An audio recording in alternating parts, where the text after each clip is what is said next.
But today we're going to look a little bit at some of the Earth cracking up and some of that corroborating evidence and then updates from around the world and just some interesting observations that we're finding. Before we get into it too much, though, I wanted to take us back again, once again, to the South Pole Australian Antarctic Division's Skycam, the one that's used to look at natural clouds, natural light clouds, and the views that we've been getting. And we still do see these faint objects there. The sun is moving up the Earth a little bit to the north, and we're not seeing as clearly. But I wanted to kind of point out more specifically this triangle and how it has this almost like call them extra atmospheric cloud structures that look like they're outside of the atmosphere and this other object outside of the atmosphere. Now, just kind of keep that in mind for a second when I take you to this next thing here. So here's a YouTube posted by Judson Stanley, and in this YouTube, they actually filmed some of these what seem like extra atmospheric cloud structures being constructed, and got some really good footage of it. And again, it has that same kind of angular pattern or triangular pattern starting out there relative to the horizon, and just it's an interesting cloud structure. And we just keep wondering, are they building some kind of large holographic signs and wonders type mechanism in our atmosphere so that they can use it to deceive the people once this event happens or when it goes by? It's just a theory that some of us look at. The next thing I wanted to take a look at was this excellent footage from Don O'Brien with the world apocalyptic kind of opening up the earth. But what's interesting about it is just recently it's just been increasing in intensity. Here we see footage from Mexico where the earth has been splitting. We see footage from Mississippi. We see footage from China in this video. All over the world, literally, we're seeing sinkholes and all kinds of very strange phenomenon that we haven't seen in the earth before. At least not in my lifetime. We never saw this kind of stuff. So just kind of check this video out, and you'll see more of the footage from around the world where they're the splitting.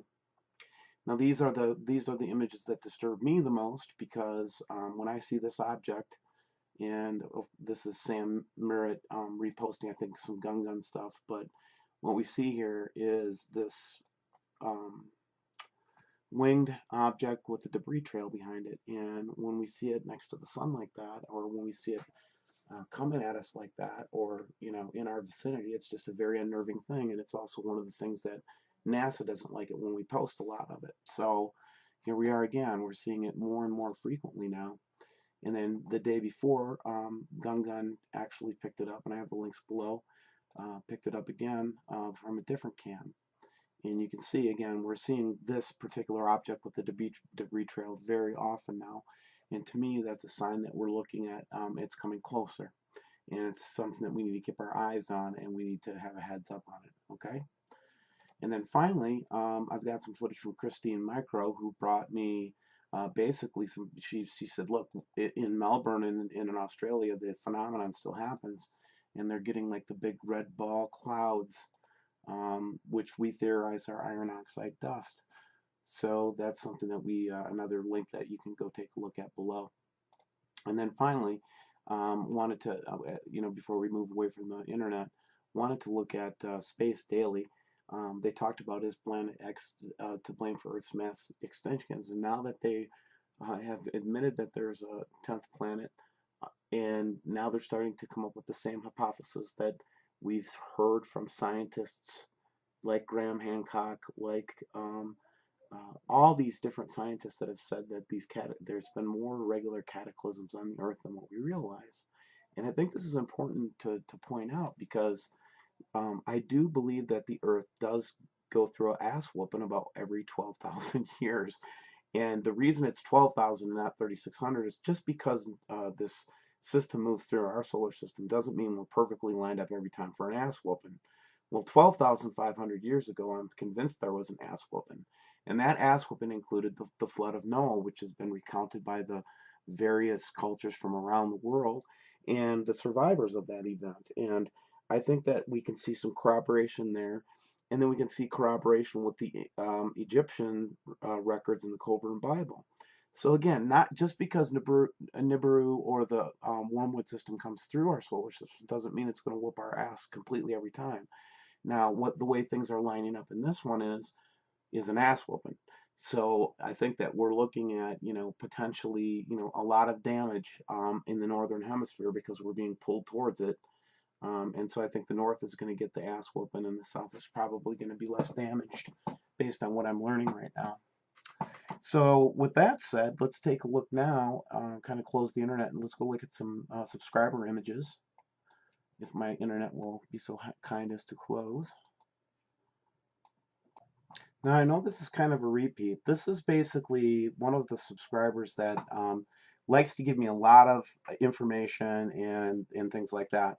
So here we've got day 273. I actually showed this because I thought that the red cloud was very meaningful from this a couple months ago, a couple weeks ago. But he came back at me and said, "Man, Steve, open your eyes up. Look at what's going on in this photograph." And he was pointing out all the different objects that were visible, even with the sunshine. And this was like that New Year or the Christmas Eve photograph. Just, yeah, right. I mean, there's more there than I could ever see. This is an interesting photograph from one of the sky cams. And basically what we're seeing here is three orbs, or a large orb with orbiting bodies around it. And it could be magnified. It could be some kind of a reflection or image, but it's interesting. Then you look at this one and say, "Oh, look at all the water droplets in this one, Steve." And I'm like, "Yeah, there's a lot of water drops in this one." So I was about ready to throw it away until I did this. And I kind of went behind the clouds, and voila. That's not a water droplet. These are water droplets. That's not one. So what's disturbing to me is we keep catching these planetary images, or where we think that there's actually, it almost looks like an eclipse type of an event going on there with some of the photographs that we see. So big bodies floating around, and here's one where we see the object actually illuminating, uh, as it should if the sun was at that angle to it and it was sitting either to the side or slightly below it. And that corroborates also with the photographs that we saw from earlier in the week, where we saw the Core 2 image with the planet next to it. Again, I'm just seeing the big planet image everywhere, and it makes me wonder if one of the planets has been swinging around in front of our solar system as the star approaches our solar system in perihelion around the sun. This is from Alaska. This is a convincing photograph. And the reason for it is it's right at sunrise.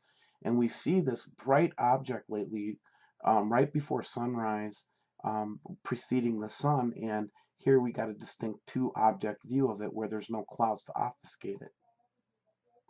And then the skycam imagery has just been crazy lately, guys. This seems like upper extra atmospheric clouds, all kinds of activity going around the sun. These dots are getting much, much brighter, and they're showing up all over North America.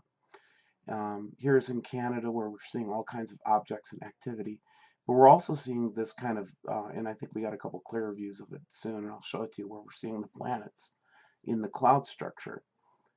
Here's where we caught a planet shot again. People are telling me they're seeing the planets with their naked eyes and taking pictures. This isn't like took the picture and later discovered a planet. This is, oh my God, I saw it, and then they take a picture.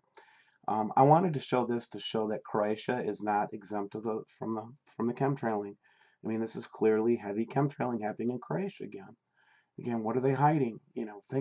Think this stuff through, you guys. And then here's an interesting image from Davis just recently, where we actually see the big orb, little orb, again, right above the sun, and just interesting stuff all the way around. Here's one where somebody from the Gold Coast in Australia sent me these images that they took of this rainbow. The problem with these rainbows, though, is there's no rain, and they're not like prism effect. It's just strange, guys. Again, if you're coming here to the channel for the first time, we're showing stuff like red clouds, iron oxide dust, space shots, all skycam, testimonies from around the world, personal photographs, and showing that we have an inbound system. And one of the things that we've been talking a lot about lately is this permanent halo around the sun, and it still exists. Here it is in Australia again. And just because you can't see the halo doesn't mean it's there, because they chemtrail it pretty heavily, and depending on the angle of view that you have, but it is there, and it's there 24/7. And I believe it's in space. They're trying to hide the system. Here's Ed, came at me with, when he watches these all sky cams, especially in Australia, he actually sees all kinds of activity going on. So if you've got some time, go take a look at the all sky cams in Australia at night, and you'll see some of that activity as well. This is again, this, I'm not used to seeing this bright of. It's just getting brighter and brighter, guys. And again, I'm not trying to scare you. I'm just trying to tell you that the phenomenon is, I mean, if you could see my desktop, I have literally hundreds of files to go through from people that are showing me compelling evidence from around the world. And the reason that we want you to know is so that you can prepare yourself. We'll talk about that in a little bit. Here we are in Trondheim in Norway. And again, you say, well, what's so unusual about that? Well, what's unusual about this, guys, is that the sky is completely lit up 360 around this observatory, and it's nighttime there. It's probably about, or I think it would probably be 4 a.m. would be my guess. Okay, that's why that's an important photograph. Now here's the one I want, one of some of the ones I wanted to get to before we left, and that's just these things are stopped. It stops being lens flary, and they're starting to be solid objects across the Skycam network. So just to go take a look for yourself. And then here's a photograph that we got from, down at the McCurdo station, and this is one of those things where you catch it live. They're not gonna archive these images. We just luckily caught, again, this object, the object that is in question that we think is heading towards us right now. And just look at how defined and intense these different orbs in the sky are becoming, and they're not lens flares. Guys, I mean, when we've been looking at these cameras for a long time. I know the difference between a lens flare and something in the sky, and clearly what we have here is something in the sky. Look at, there's little stripes in it, man. Crazy. Here's from Nambia, seeing the huge red, just beams of light coming off the Earth. And again, we got Norfolk back, and Norfolk is still showing some pretty intense imagery of the blue orb and this, something closer to the sun. We think that these are planetary structures that are refracting from just above the sun. And then I just went out just to see what was going on myself, and I just point out there is an orb. That's not an orb. I think that's a refraction or a magnetic interaction between the sun and this object. But I believe that these orbs are planets, and I think that they're getting closer. Here's an interesting one from one of the webcams in Egypt, where we can actually, maybe make out, orbs or planets in the background. And again, I'm struck with how close we're seeing stuff lately. That's the thing I want to impress upon you. And we're going to inevitably see more earth shaking, more earth violence type stuff. Now here's where we caught one of these little oops on one of the Soho cameras. But when you look a little bit closer at this piece, you actually can see a couple objects that come out that you didn't see in the previous ones.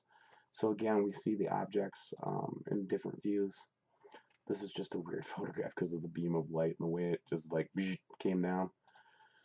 And then here again, we're seeing, like, if you look back into the clouds, when you're looking at the clouds, you'll notice that you can see local clouds pretty easily. But if you notice, you can sometimes look at clouds that are extra atmospheric and see stuff in them if you look closely. Now, oh, Steve, look, it's another one of your, demonic Minnie Mouse photographs. And no, the interesting thing about this one is it came from Texas just a couple days ago. So now I have one from Hawaii, now I have one from Texas, and I have one from the UK. So this phenomenon of the sun wings coming at us like that would tell me that I think that some of the prophecies are coming true. So that's what we have for tonight, guys. I really wanted to end up and just talk a little bit with you guys about just getting ready. And there's the practical thing of getting close to the Lord, which I talk about all the time. But I really want you to know that you need to have at least 3 weeks of food and water ready to go. I don't care. Every American should have 3 weeks of food and water ready to go. And make sure that you get a radio, some kind of a broadband, multi, function radio that you can listen to news reports if things get bad.